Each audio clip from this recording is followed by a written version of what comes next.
Assalamualaikum warahmatullahi wabarakatuh.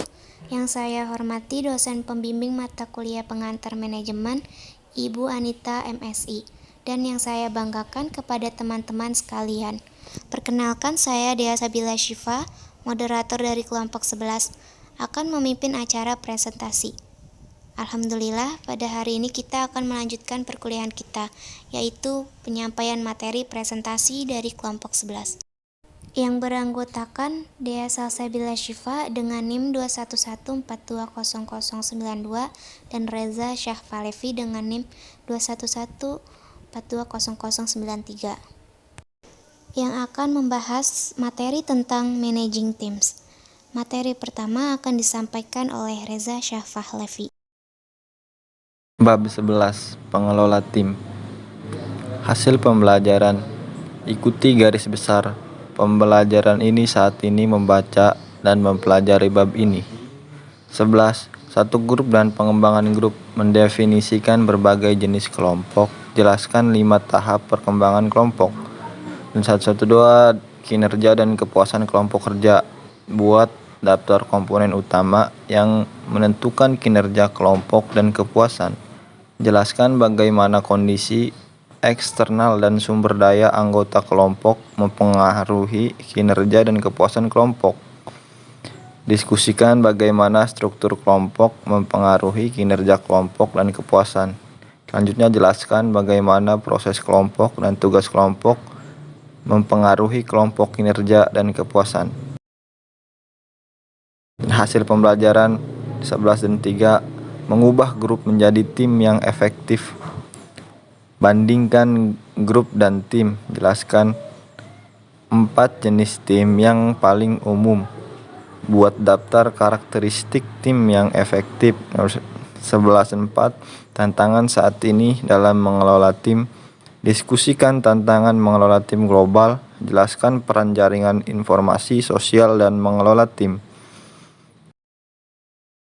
Dan grup dan pengembangan grup. 2 atau lebih individu yang saling berinteraksi dan saling bergantung yang bersatu untuk mencapai tujuan tertentu. Sasaran grup formal. Kelompok kinerja yang ditentukan oleh struktur organisasi yang telah menetapkan tugas dan tugas kinerja. Perilaku yang tepat ditentukan oleh dan diarahkan kepada tujuan organisasi. Kelompok informasi, kelompok yang dibentuk secara mandiri untuk memenuhi kebutuhan sosial. Dan grup komando, grup yang ditentukan oleh bagan organisasi dan terdiri dari individu yang melapor langsung ke manajer tertentu.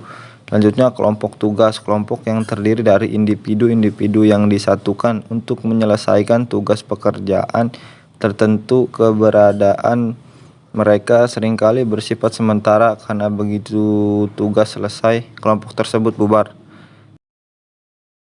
Tim lintas fungsional, kelompok yang menyatu mengetahui dan keterampilan individu dari berbagai bidang kerja atau kelompok yang anggotanya telah dilatih untuk melakukan pekerjaan satu sama lain.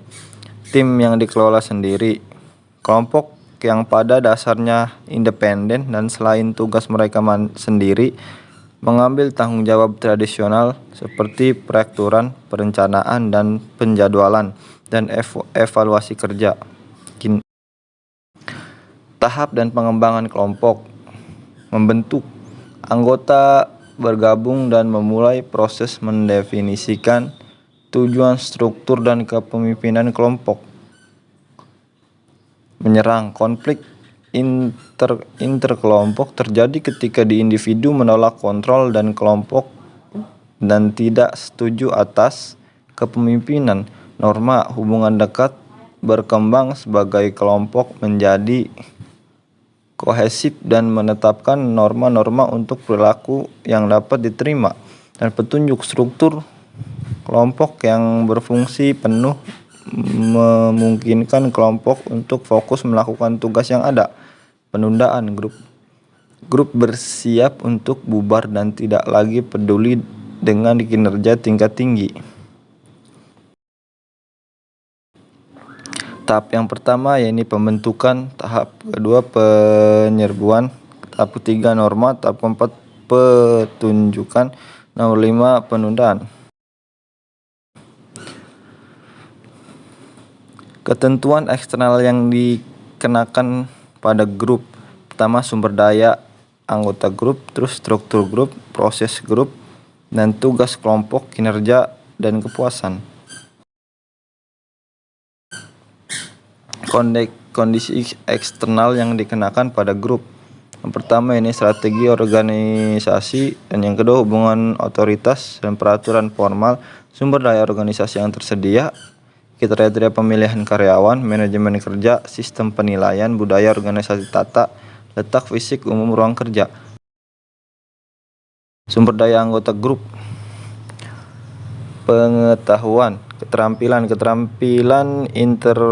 interpersonal sebagai manajemen dan resolusi konflik, pemecah masalah, kolaboratif dan komunikasi, menentukan seberapa efektif kinerja anggota dalam kelompok.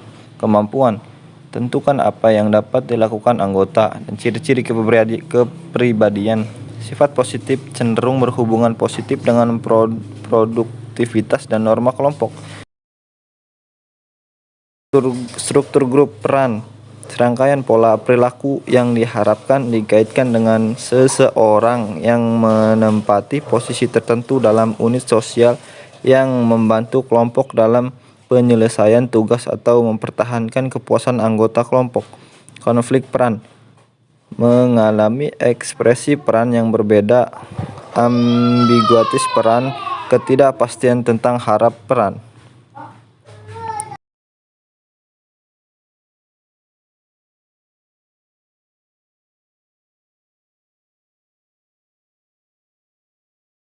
Struktur grup lanjutan, norma, standar atau harapan yang dapat diterima yang dimiliki bersama oleh anggota kelompok. Jenis norma yang umum.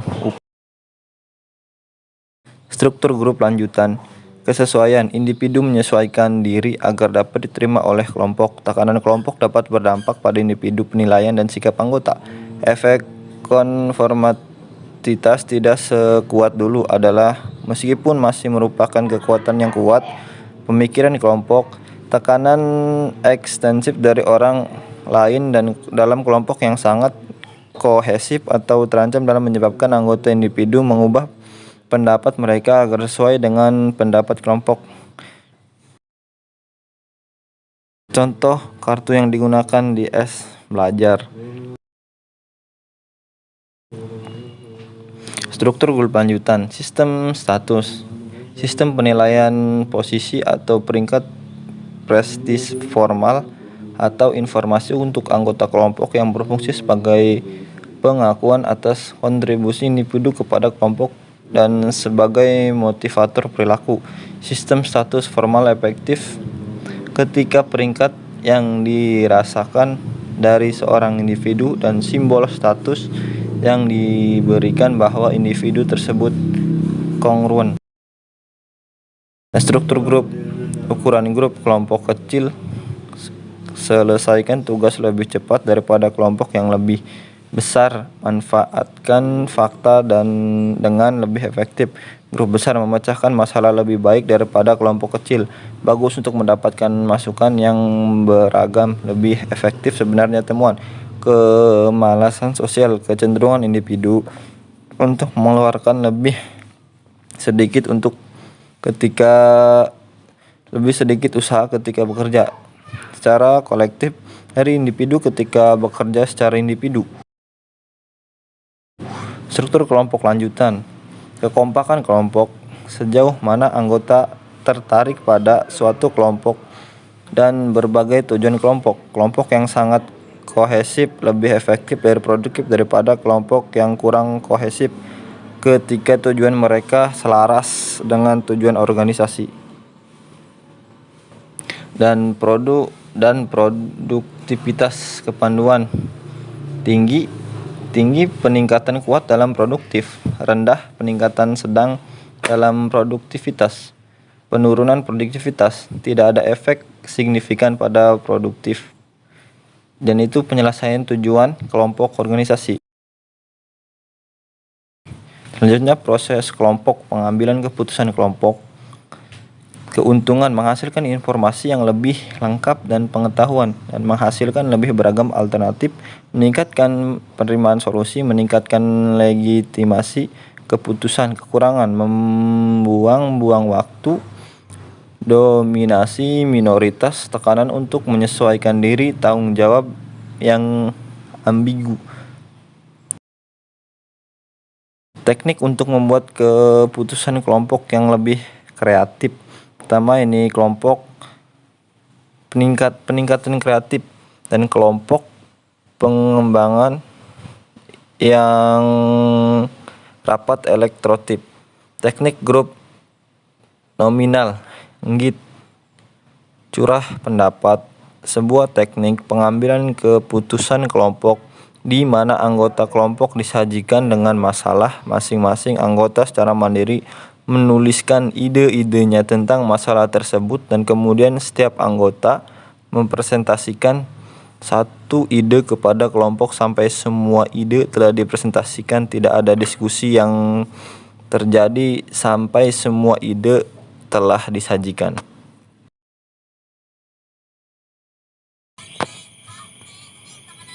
Proses kelompok manajemen konflik. Konflik perbedaan yang dirasakan tidak sesuai dalam suatu kelompok mengakibatkan beberapa bentuk interferensi dengan atau menentang tugas-tugas yang diberikan kepadanya. Pandangan tradisional, konflik harus dihindari.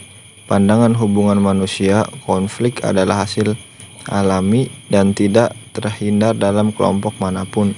Pandangan interaksionis, konflik dapat menjadi kekuatan positif dan merupakan mutlak diperlakukan untuk kinerja kelompok yang efektif.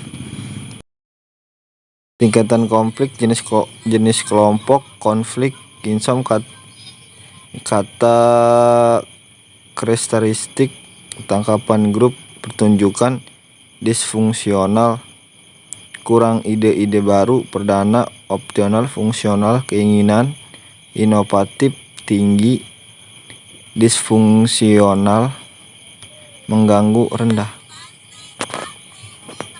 Proses kelompok manajemen konflik. Lanjutan. Kategori konflik. Konflik fungsional bersifat konstruktif, konflik disfungsional bersifat destruktif. Jenis konflik, konflik tugas, isi dan tujuan pekerjaan, konflik bangunan, hubungan antar pribadi, konflik proses bagaimana pekerjaan diselesaikan. Apa itu tim kerja?